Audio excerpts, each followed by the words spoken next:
présenter comment on va faire d'abord les principes, ensuite quels usages vous pouvez avoir à l'intérieur. Donc on va se concentrer sur les usages qui sont intéressants pour nous en tant qu'explorateurs. On verra le dispositif, qu'est-ce que contient Teams, et puis après les fonctionnalités pour les usages qui ont été ciblés.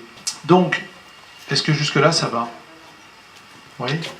Vous voulez que j'aille plus vite dans le débit Non, ça va comme ça?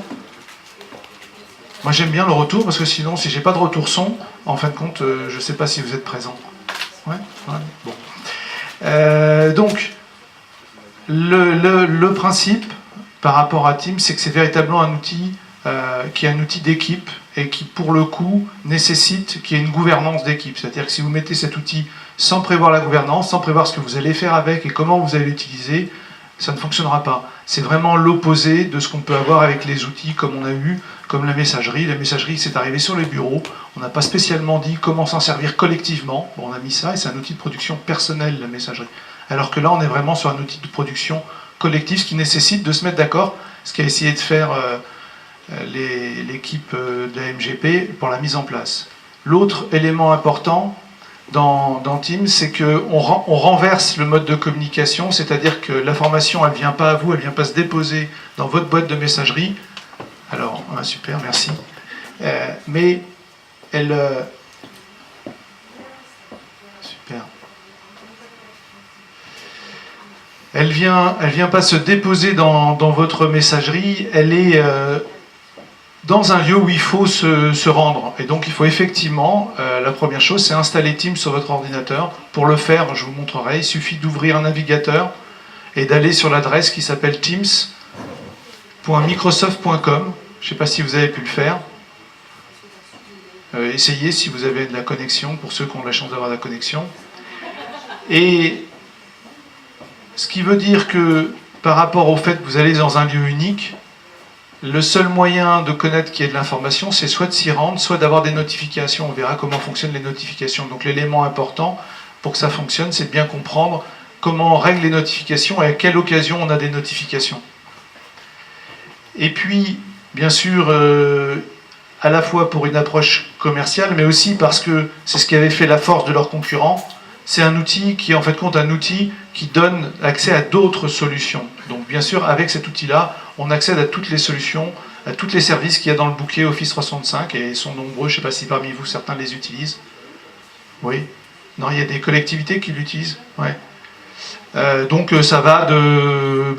j'ai dû citer SharePoint, puisque effectivement, pour le partage de fichiers, Teams, il n'a pas réinventé la roue, il s'appuie sur SharePoint. Pour l'agenda, forcément, c'est le calendrier qu'on a dans Outlook, et ainsi de suite.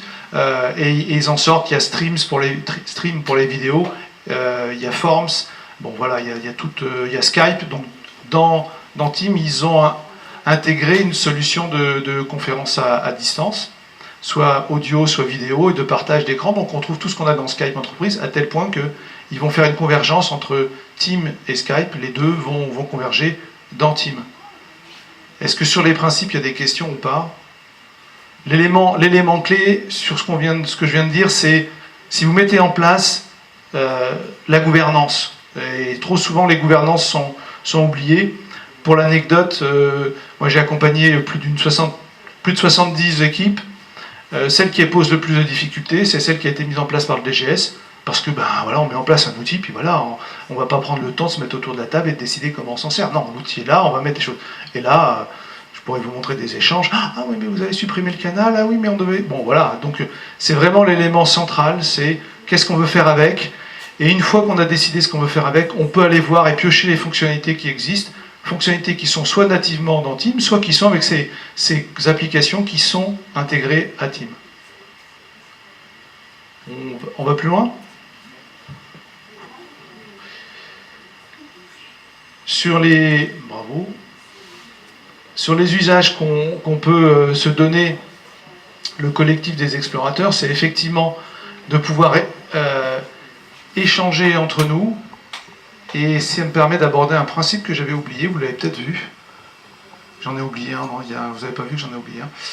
C'était le dernier, c'est que si vous mettez un usage et un mode de communication pour cet usage, c'est très problématique si vous avez deux modes de communication pour le même usage. Je m'explique. Si vous décidez de discuter avec vos collègues à la fois dans Teams et à la fois avec des emails, ben vous êtes tranquille. Au bout de 2 jours, vous ne saurez plus où vous avez lu l'information. Ah oui, oui, tu m'as envoyé un truc. Ah mais c'était dans Teams. Ah non, c'était par mail. Ah oui, je ne sais plus, voilà. Bon, donc, ce qui veut dire élément essentiel, si vous mettez en place dans un périmètre d'usage un mode de communication, il doit remplacer et ça doit être institué, c'est-à-dire qu'il y a un avant et un après. Donc si aux explorateurs, on décide d'utiliser Teams, c'est ce qui est la solution qui est prise, continuez pas à utiliser les mails, hein, parce que là, à un moment donné, vous allez être perdu. Donc c'est problématique pour ceux qui n'ont pas encore réussi à se connecter, il faudra qu'on voit comment résoudre ce problème-là.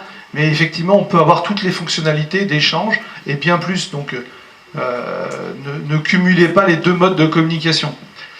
Les partages de fichiers, parce que derrière il y a SharePoint, les suivis des actions, puisqu'il y a Planner, qui est une solution Microsoft, qui s'appelle aussi Planificateur, qui est le petit frère de Trello, hein, ils n'ont rien inventé, Trello était là, ils ont fait la même chose.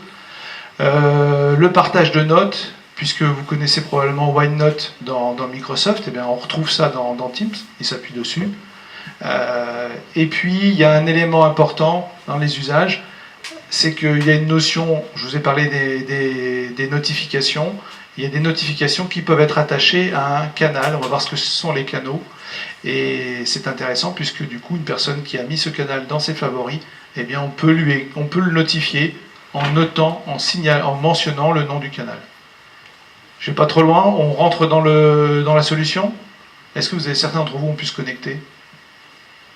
Non, je suis le seul? Voilà, super. Donc on va pouvoir échanger, du coup, on va pouvoir s'amuser.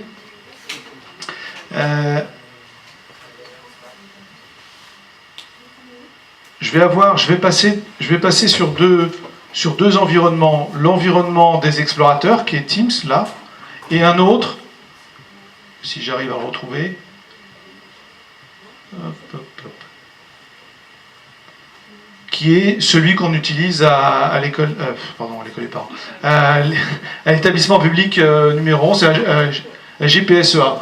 Donc, comment c'est organisé? Je vous montre celui-ci parce qu'il y a plus d'éléments. C'est organisé par équipe.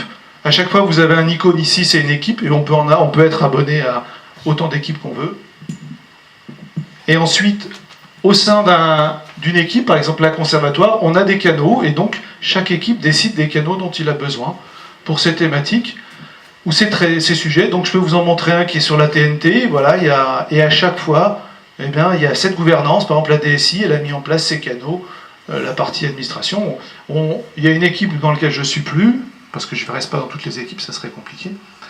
Ils ont plus de 30 canaux, hein. Simplement, parce qu'ils ont décidé collectivement, la direction a décidé collectivement de travailler uniquement avec cet outil pour toute leur communication interne, et ils se sont organisés de cette façon-là. Ils ne s'envoient plus de mails entre eux. Voilà. Donc, le dispositif, c'est donc les équipes, les canaux, et quand on est dans un canal, par exemple télétravail, on a en haut, alors je suis un peu petit, conversation, par défaut on arrive là, fichier, et on peut rajouter des onglets qui sont des fonctionnalités qu'on rajoute au fur et à mesure liées à un canal. Donc si on revient sur notre environnement, vous voyez, on a ici les conversations et les différentes activités en plus qui sont proposées, comme accéder au fameux Trello qu'on avait rempli au début, vous vous souvenez. Voilà, on peut se connecter, donc il faudrait que je me souvienne de mon mot de passe. Je l'ai pas en tête, bien sûr. Voilà. L'élément qui est vraiment un ajout par rapport aux autres fonctionnalités existantes de l'Office 365, c'est les conversations. Donc je vais vous montrer comment fonctionnent les conversations. C'est l'élément nouveau. Et après, on verra tous les autres points. Une conversation, on est dans un canal. Et une conversation ou discussion, c'est un ensemble de messages qui vont former un fil de discussion. Rien de nouveau là-dessus, on a déjà la même approche quand on a une messagerie, on peut ranger ces messages comme ça. L'élément essentiel quand on est dans une conversation comme celle-ci, c'est d'utiliser ici l'espace répondre pour répondre à une discussion déjà existante. Vous voyez, il peut y avoir un risque ou un réflexe, c'est de répondre ici. Si vous répondez ici, c'est comme si vous commencez une nouvelle discussion. Ce qui fait que vous aurez une réponse qui sera une nouvelle discussion. Donc on aura deux éléments, comme ici, qui seront complètement indépendants. Et l'intérêt, c'est de former un fil de discussion. Pourquoi? Puisque ce fil de discussion, il va vivre dans le temps. Au fur et à mesure du temps, il va monter. On le verra disparaître. Et puis, si quelqu'un remet une réponse, eh bien, il revient sur le devant. Il redescend en premier. Donc ça permet de revoir en temps réel les activités ou les discussions qui sont en cours. Ça vous parle, ça ou pas? Non, vous n'avez pas? Si?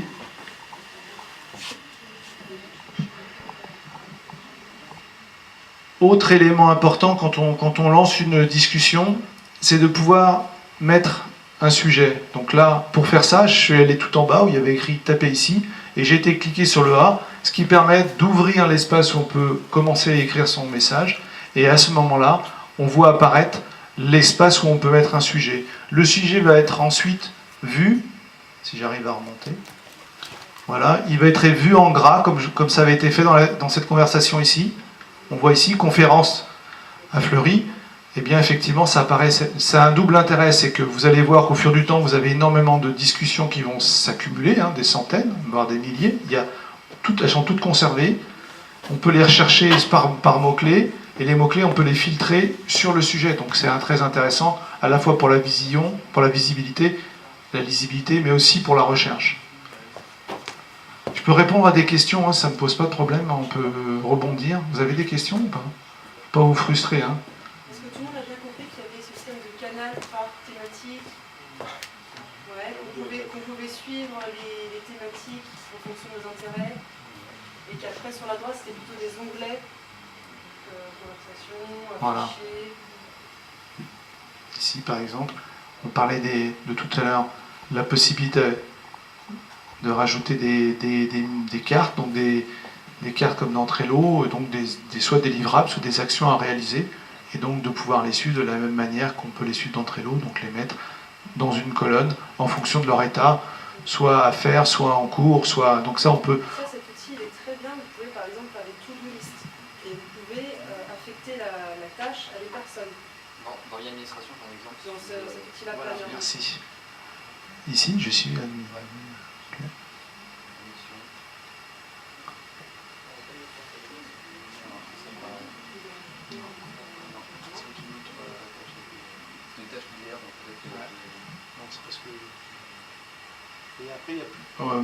Il y a plusieurs possibilités d'afficher ces éléments. On n'a pas d'exemple concret, mais allez-y, lancez-vous. Là, pour l'instant, il ne faut pas hésiter, je crois.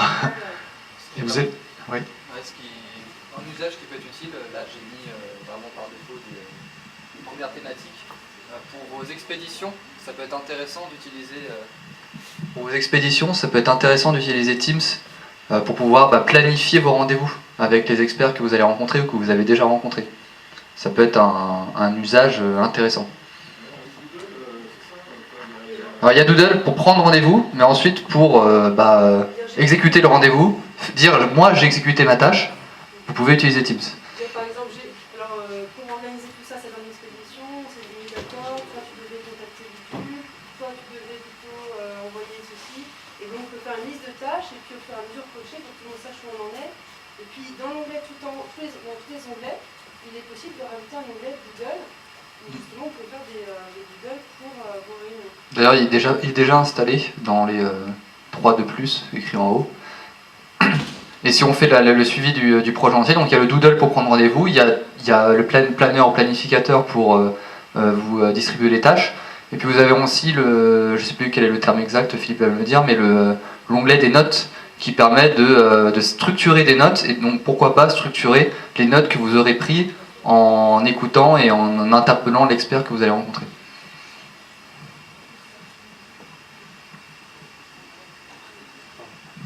Donc j'ai essayé de vous montrer la rapidité à laquelle on peut faire une carte. C'est aussi rapide que Trello. Tu avais une question? C'est la confidentialité. Enfin, tout le monde voit tout ce qu'on met. Ah.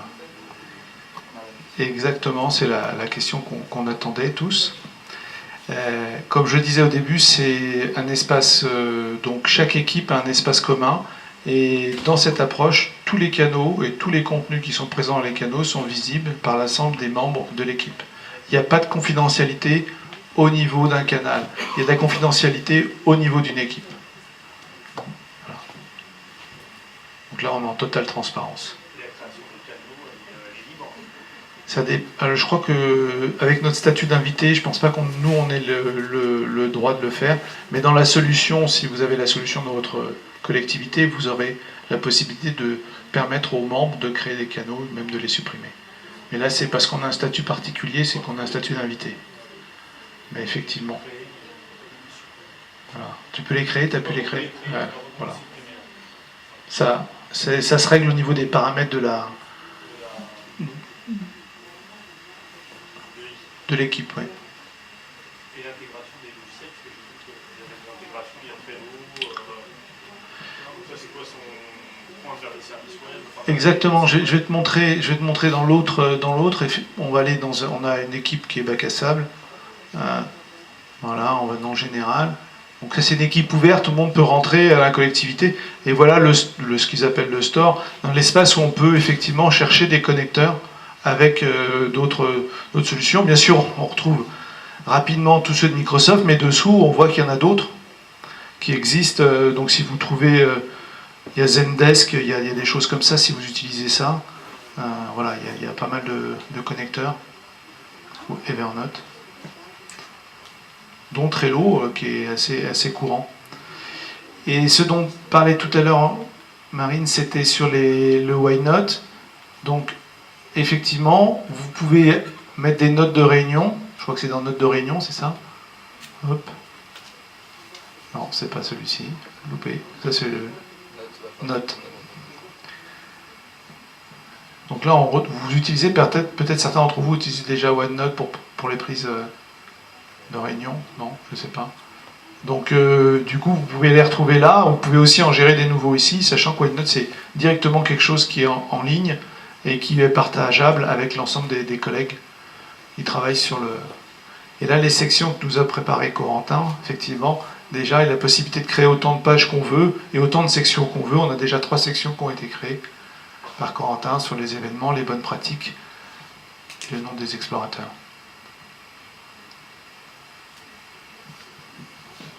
Est-ce que vous voulez que je vous parle des fichiers? Comment ça fonctionne pour les fichiers? L'élément important, c'est que il y a un onglet fichiers et on retrouve les fichiers qui ont été déposés. Donc là, on peut déposer sans limite. Et derrière, en fin de compte, ils ont été se positionner dans un SharePoint. Donc je peux ouvrir ça dans un navigateur et je verrai exactement la même chose avec les fonctionnalités qu'on trouve dans SharePoint, c'est-à-dire l'historisation des documents automatiques, donc plus besoin de faire V1, V2, V3, puis la personne qui est présente n'a jamais la bonne version. Là, dès qu'un utilisateur travaille sur un document en ligne, il l'enregistre et la version vient de se mettre sur le dessus. On peut accéder aux historiques, on peut restaurer les historiques, on peut comparer 2 versions. Tout ça c'est natif. Alors il faut les versions 2016 des Office, mais à cette condition-là, ça marche très bien. Ce qui est aussi intéressant, c'est bien sûr il y a une corbeille, mais plus intéressant, c'est le partage des documents à distance, puisque plus besoin d'envoyer le document, vous envoyez le lien, et les personnes travaillent directement ou accèdent directement aux consultations, aux documents que vous avez déposés, ce qui a l'avantage, si c'est un document vivant, elles auront toujours la bonne version et pas une version que vous leur ayez envoyée à telle date. Aussi, autre avantage, c'est la possibilité de travailler à plusieurs sur des fichiers, que ce soit Word ou Excel. Et là, en temps réel, on voit les modifications qui sont faites par les autres contributeurs à distance.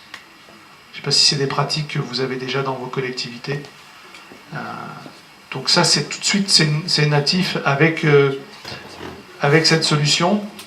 Un fichier, on a la possibilité de le déposer directement dans un onglet, mais on peut très bien, et c'est ce que je vais vous montrer, on peut très bien avoir une conversation, une nouvelle conversation, donc ne pas oublier de mettre son sujet, et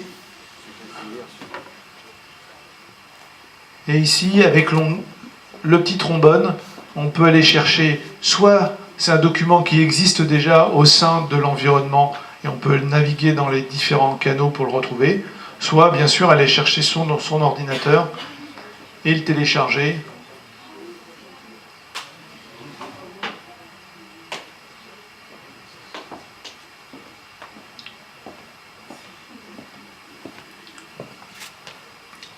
En faisant ça, bien sûr, il va se déposer derrière dans l'onglet Fichier. L'un des intérêts, et c'est ce que je pousse comme usage, c'est que ce qui fait aussi la force de la collaboration, c'est tous les éléments qui sont de contexte autour d'un travail qui a été réalisé. Donc si la production, c'est un document, on a énormément d'échanges qui vont devoir se faire pour produire le document. Là, l'intérêt, c'est qu'ils sont dans une discussion et on peut les retrouver. Et on peut donc aussi continuer à contribuer.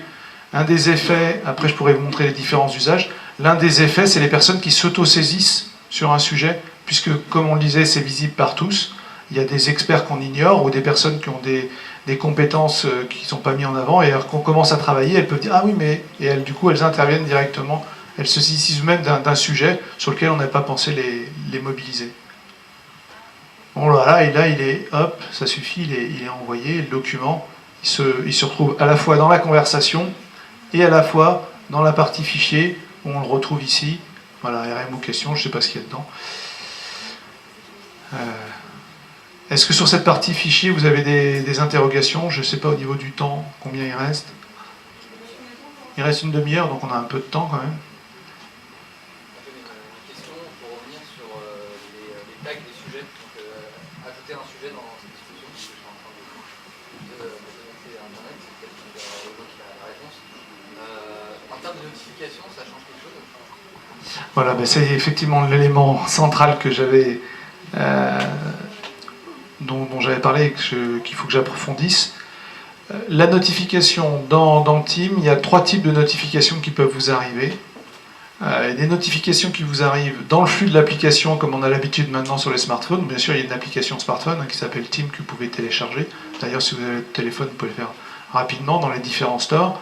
Donc, soit dans le flux, un numéro 2, 3, 4, en vous donnant le nombre de messages qui vous attend, soit une bannière qui apparaît sur votre écran de façon furtive pour vous dire qu'il y a quelque chose qui est en train de se passer, et là vous pouvez récupérer directement et répondre ou laisser passer. Et il va essayer de regarder quelle est votre activité sur Teams pour vous envoyer des emails. Et effectivement, s'il constate que vous n'êtes pas derrière Teams ou qu'il y a longtemps qu'il a été éteint, il vous enverra un email pour vous dire vous êtes en train de louper quelque chose. À ce moment-là, il vous donnera le début du message, un lien pour vous retrouver dans Teams. Donc à chaque fois, ce sont que des moyens d'aller dans Teams. Vous ne recevrez pas le message complet. Et tout ça, c'est paramétrable. Vous pouvez en plus paramétrer ici comment vous souhaitez recevoir ces notifications. Je montre ça, c'est un élément essentiel parce que dans nos habitudes de travail, on envoie un mail et puis ça y est, on dit que c'est parti, c'est fait, et puis la personne, elle s'en retrouve avec 200 mails quand elle revient de vacances, voire plus, et elle est sous l'eau. Là, c'est plus les mails qui viennent vers vous, c'est vous qui devez aller vers l'information, à tel point que vous pouvez très bien décider de ne pas recevoir les notifications.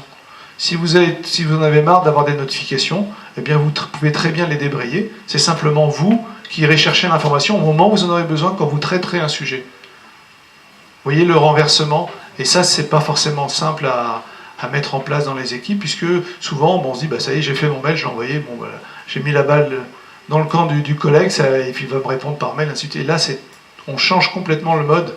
C'est vraiment, quand on est à travailler sur un sujet, on doit être proactif et aller sur le sujet pour aller traiter les éléments. Et comment on déclenche les notifications? Il y a 2 modes de déclenchement. Un qui est automatique, on verra les événements qui déclenchent ces notifications automatiques. Et il y a les mentions, je pense que c'est ça dont tu parlais, Corentin, c'est que quand on écrit un message, et c'est ce que je vais faire pour avoir un exemple, ici, si je reviens dans la conversation que j'ai ici, waouh, super, merci. Je ne sais pas ce que c'est, d'ailleurs, RMO, ça doit être des questions dans un ancien boulot, non? Quelqu'un a ouvert le document? Je pense que c'est des questions... Qu'est-ce que c'est? Vous avez regardé ce que c'était? Ah là, c'est des documents privés en plus. Bon, c'est un ancien employeur, voilà. Je devais être à une réunion obligatoire, vous savez, on rencontre les salariés, tout ça, l'entreprise, bref. Et là, je peux mentionner par exemple Marine, j'ai mis l'arrobase, je peux choisir Marine, et à ce moment-là, j'ai mentionné Marine dans une conversation, et dès l'instant où j'aurai fini ma conversation et envoyé ma conversation, il y aura une notification qui va partir. Voilà. Et ben, je vais remercier Marie aussi, puisque Marie, elle a la bonne idée Et alors là, il répond vraiment dans cette première bulle-là. Il n'a pas écrit tout en bas. Vous voyez, parce que souvent, on peut y avoir, on relance une nouvelle discussion, et du coup, on accumule les onglets, enfin les bulles. Alors là, il a vraiment rebondi sur la même bulle. Vous voyez la différence? Est-ce qu'on peut recevoir de nouveau l'invitation? Parce que là, moi, je m'étais connecté à la base avec informatique et j'aurais dû prendre un coup de cœur. Ouais, ben, vous me donnez l'adresse et je vous l'envoie, l'invitation. Par exemple, le DGS qui n'a pas de temps, parce que là je les ai relancés pour faire encore une formation avec eux. J'ai eu un atelier pendant l'été, mais il n'était pas là. Et là, le DGS, il fait exactement ce que vient d'expliquer Marine. À chaque fois qu'il répond à quelqu'un, il répond ici. Bah oui, mais c'est bien joli. Le problème, c'est que ça coupe complètement le fil de la discussion et surtout le message, eh bien, il va se retrouver noyé. Et quand il dit OK, d'accord, à un moment donné, on ne sait plus à quoi il a dit OK. Hein. En plus, les messages, c'est ça, c'est OK, d'accord, c'est la proposition d'ordre du jour pour le DG et pour la prochaine réunion générale est validée, mais voilà, au bout de 5 minutes, on ne sait plus. Voilà. Donc c'est pour dire que malheureusement dans les organisations, plus on monte dans l'organisation, moins les personnes ont de temps, moins ces personnes ont de temps pour se former, et donc eh bien, elles ne bénéficient pas des avantages qu'on peut avoir avec cette transformation numérique. Donc c'est compliqué à faire passer ça. Moi j'ai beaucoup de chance parce que j'ai la possibilité de dire ça à tout le monde où je suis, mais c'est quand même assez dur à mettre en place parce qu'il y a aussi des contraintes de calendrier qui font qu'on ne libère pas du temps pour se former. On était donc sur les mentions. Donc les mentions individuelles, ça déclenche une notification. Il y a des mentions collectives dont j'ai parlé tout à l'heure, c'est qu'on peut mentionner par exemple toute l'équipe. Vous voyez, explorateur, à ce moment-là, il constate quand même qu'il y a du monde, et donc il me signale que je vais un peu polluer tout le monde, je vais envoyer 49 notifications d'un coup. Donc nous on a des équipes, la plus grande, il y a plus de 400 personnes, parce que j'ai pas pu mettre en place un outil de RSE, un réseau social d'entreprise, donc je me suis servi de ça pour faire un RSE. C'est une façon détournée de mettre tout le monde dans le pot, mais si je faisais un arrobas TNT, c'est 400 personnes qui auraient, plus de 400 personnes qui auraient une notification. Ce qui veut dire que par rapport à l'usage des notifications aussi, c'est un élément important. Si on notifie toute une équipe, c'est-à-dire qu'effectivement on arrose toute l'équipe. Et là, c'est un peu plus j'allais dire, étrange comme fonctionnement, c'est que je peux aussi mentionner un canal. La question c'est qui va recevoir la notification. Je vous ai donné la réponse au début dans le texte, je ne sais pas si des personnes suivaient. Tout le monde connaît? Non. Toutes les, voilà, c'est effectivement si vous avez mis ce canal en favori, à ce moment-là vous allez avoir la notification. Comment on met un canal en favori? Eh bien là on peut voir que j'ai des canaux qui apparaissent, ces canaux-là ils sont dans mes favoris, et si j'ai un canal plus, et il n'est pas dans mes favoris, tout simplement parce que, vous voyez, je n'ai pas coché la petite étoile. Si je clique sur la petite étoile, il va devenir dans mes favoris. Et à ce moment-là, on va le voir apparaître. Donc ça permet d'avoir un accès plus rapide aux canaux qui nous intéressent. Et puis surtout, ça permet aux collègues d'avoir des sortes de listes de diffusion dynamiques, puisque si vous avez mis ce canal dans les favoris, c'est que vous suiviez le sujet, donc je peux vous notifier parce que vous êtes intéressé. Quel que soit d'ailleurs le canal où je notifie. La première chose effectivement à faire quand vous connectez à Teams, c'est déjà de mettre en favori la thématique sur laquelle vous travaillez au sein de l'explorateur. Ensuite, je vous ai dit qu'il y avait des notifications qui étaient des notifications automatiques et donc sont déclenchées par des événements. Les événements les plus classiques, c'est une réponse à une discussion que vous avez lancée. Donc vous lancez une discussion, on répond à cette discussion, vous avez une notification. L'autre cas, c'est vous avez participé à une discussion, vous n'êtes pas la personne qui l'a lancée, mais vous avez participé. Et une troisième personne participe à cette discussion, vous serez notifié aussi puisque vous avez mis un message dans la discussion. Tout ça, je rappelle, ça peut être débrayable, hein. C'est-à-dire que si vous ne voulez pas être notifié à chaque fois que quelqu'un répond ou participe à une discussion où vous avez participé, vous pouvez débrayer. Et donc c'est là où ça permet de... Il y a aussi un des tropismes qu'on rencontre, probablement vous avez été confronté à ça dans les changements, c'est on veut être informé. Il faut être informé, Et c'est les mêmes personnes qui disent ah mais je reçois 200 mails par jour. Ah oui, il va falloir changer. Donc on ne peut pas tout voir et pas être submergé. Et là, vous avez la capacité de régler à quel niveau vous allez être notifié. Ce qui n'est pas le cas avec les messages. Les messages, ça vous arrive, que vous étiez mis en 20e copie, vous avez le message qui vous arrive, et donc quand même, vous allez devoir cliquer au moins une fois dessus pour savoir ce que c'est. Simplement pour vous rendre compte que ça ne vous concerne pas, ou que, en tout cas, ce n'est pas un sujet que vous avez à traiter. Et toutes les notifications, on les retrouve dans Activité, ici, et on voit leur nature. Ici, c'est la première, avec le retour chariot, c'est parce que la personne a participé à une discussion dans laquelle j'étais, ou que j'ai lancé. On a le petit pouce favori, donc pour signaler qu'un message vous a intéressé. C'est souvent utilisé pour faire une sorte d'accusé-réception. Vous auriez un message, vous ne savez pas si la personne l'a lu. A priori, quand vous envoyez un mail, vous dites « Ah ben, le lire ». Bon, moi j'avais un directeur, d'ailleurs celui qui est à la RMO, il ne lisait pas ses mails. Il a entendu plus de 500 par jour, il n'a pas le temps à lire. Donc mais là, quand vous avez un message, on peut vous dire effectivement, en mettant un petit pouce, « Ouais, j'ai bien lu ton message, c'est bon, j'ai acté ». Et on reçoit une notification, comme quoi, voilà. Merci pour ceux qui sont interactifs. Voilà, Ploum Bloum, merci. Je suis très content même. Et puis, ici, l'arrobase, ça signale que vous avez été mentionné. Je ne vous ai pas perdu dans les notifications? Du retour. Oui, non? Ça va? Voilà, je vais le faire. Après, le dernier élément. Dernier élément, c'est que vous pouvez, en plus de ces notifications qui sont créées par des événements, vous pouvez décider de suivre un canal. C'est-à-dire de vous assurer que, quoi qu'il soit publié, vous serez notifié. Donc là, c'est vous-même qui décidez, en plus de la remise dans les favoris, vous pouvez décider d'être notifié quoi qu'il arrive. Donc ça, c'est une dernière possibilité. Vous voyez, la palette est large, ce qui fait que vous avez le quoi ajuster et mettre la bonne granularité par rapport à vos besoins de notification. Et conversation, qu'est-ce que c'est? Vous l'avez dû le voir paraître ici. On parlait tout à l'heure de confidentialité. Effectivement, quand on est dans une équipe et qu'on est dans une équipe et dans un canal, tout est vu par tous les membres de l'équipe. Par contre, il y a ce qu'ils appellent des conversations, qui sont des moyens d'avoir des échanges bilatéraux ou multilatéraux en mode confidentiel. Et vous pouvez jusqu'à être 20 personnes dans une conversation.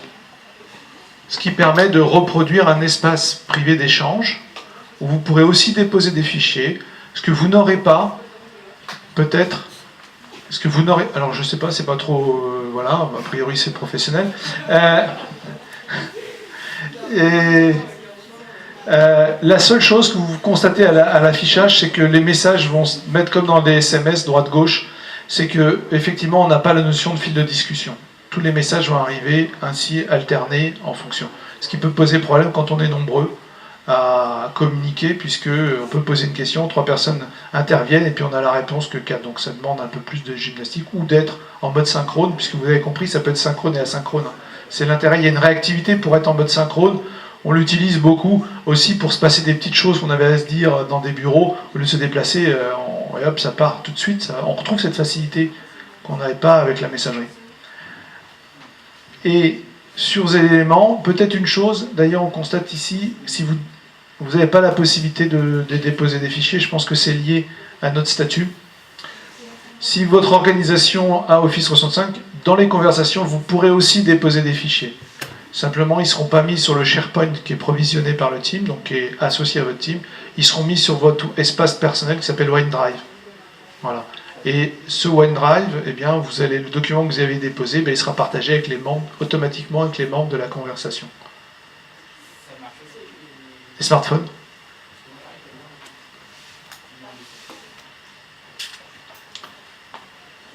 Est-ce que vous vous projetez dans ces usages ou pas? Ou est-ce que vous pensez que c'est un coup d'épée dans l'eau? Ou est-ce que vous êtes prêt à vous lancer dedans? Une question au fond.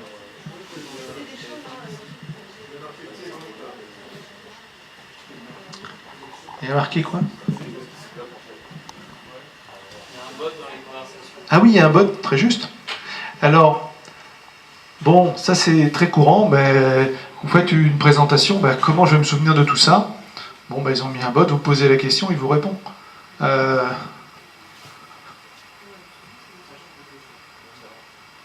Oui. Non, je vais pas lui faire le coup, je l'ai fait au début, puis j'ai vu qu'il n'était pas très joueur. Comment notifier? Ça, c'est le premier élément. Ensuite, on trouve l'aide. On trouve une FAQ. On trouve même des petites vidéos sympas. Les nouveautés, ben, vous tiennent au courant de ce qu'ils ont été capables de faire. Alors, ça bouge tout le temps. Hein. Il y a des fonctionnalités qui arrivent, puis d'autres qu'on aimait bien qui disparaissent, malheureusement. Et bien sûr, là, il y a ce bot-là, mais si vous en avez dans votre entreprise, vous pouvez aussi le connecter. Hein. Il y a des connecteurs pour connecter vos propres robots dans Team. Est-ce que ça suffit pour vous ou pas? Ou est-ce que vous voulez qu'on continue à creuser? Est-ce qu'on peut rédiger ensemble sur des documents Office Oui, en coédition, oui. On n'a Ouais. pas besoin d'avoir des Office 365. Non, parce que ça va s'ouvrir dans votre navigateur. Ah bah oui, mais on peut aller voir un document. S'il y a un document, on pourrait l'ouvrir.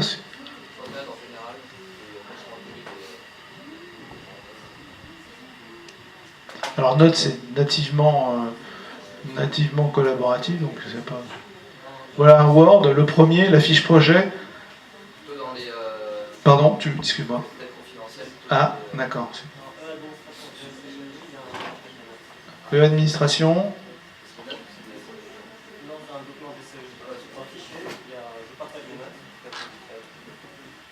Et là, donc là, il y a effectivement le Why Not. C'est le Why Not, mais est-ce qu'il y a un fichier projet? Moi, voilà. Je peux ouvrir ça, non? A priori, si c'est là, de toute façon, que je l'ouvre maintenant ou tout à l'heure, c'est ouvrable. Hein. Voilà, donc ça vous ouvre une prévisualisation à l'intérieur de Teams sans sortir. On peut très bien décider de le modifier dans Teams. Alors vous allez vous sentir un peu à l'étroit. Soit vous dire, bah, j'ai Word, là j'ai Office 365, je peux l'ouvrir directement dans Word, ou je peux l'ouvrir dans Word Online, et il ouvre le navigateur et il va ouvrir le document. Donc si une autre personne là se connecte sur le même document, on va se voir tous les deux, et on va pouvoir travailler ensemble. Au même moment, de façon simultanée. Est-ce qu'il est possible de bloquer la participation à un document? Celui-ci, j'ai pas envie qu'on le corrige, par exemple, je bloque. Alors, effectivement, derrière, c'est pas Teams, c'est SharePoint, donc on retrouve toutes les fonctionnalités de SharePoint, dont effectivement le réglage des droits, soit au sein même du document, soit au sein de SharePoint. Donc on peut mettre des documents en mode consultation. Je vais vous montrer comment un élément concret. C'est celui qui publie le document qui choisit cette. C'est celui qui est responsable du groupe. C'est le responsable du groupe qui peut appliquer des droits. Je vais vous montrer dans la collectivité, l'une des premières choses qu'on a mis, c'est une équipe qui s'appelle Finance. C'est pas un truc avec lequel on rigole en général dans les collectivités, mais ils y sont. Donc je vais vous montrer ça. Voilà, Finance. Ils font deux éléments. Il y a un mode support, c'est-à-dire qu'avant, les collègues qui sont dans les services, eh ben, ils avaient des questions pour régler des problèmes de facture et tout ça, vous connaissez ça au quotidien, mais le gestionnaire, il devait téléphoner ou envoyer un mail, et on dit stop, on arrête ça, on arrête le téléphone, on arrête les mails, on a un canal, vous avez une question, vous la posez là, c'est vu par tout le monde, bah oui, ah ouais, mais non, bah oui, de toute façon, c'est vu par tout le monde, donc tous les éléments, et là vous avez une personne qui est derrière, qui soit aiguille, soit répond, et on a donc des échanges sur des éléments très concrets de financiers. Autre exemple d'usage, et c'est ça qu'on parlait de gouvernance, c'est qu'il faut définir des usages. On a un usage qui est la préparation budgétaire. La préparation budgétaire, elle a été réalisée uniquement dans Teams. L'année précédente, ils en étaient j'envoie des fichiers Excel, ça me revient, je compile ça a été modifié, ça ne marche pas, c'est pas la bonne version, bref. Et bien là, en fin de compte, chaque direction va dans le team, et puis, ici, il accède à fichier, et pour revenir à ce que tu disais, une direction ne voyait pas toutes les directions, elle voyait que sa direction.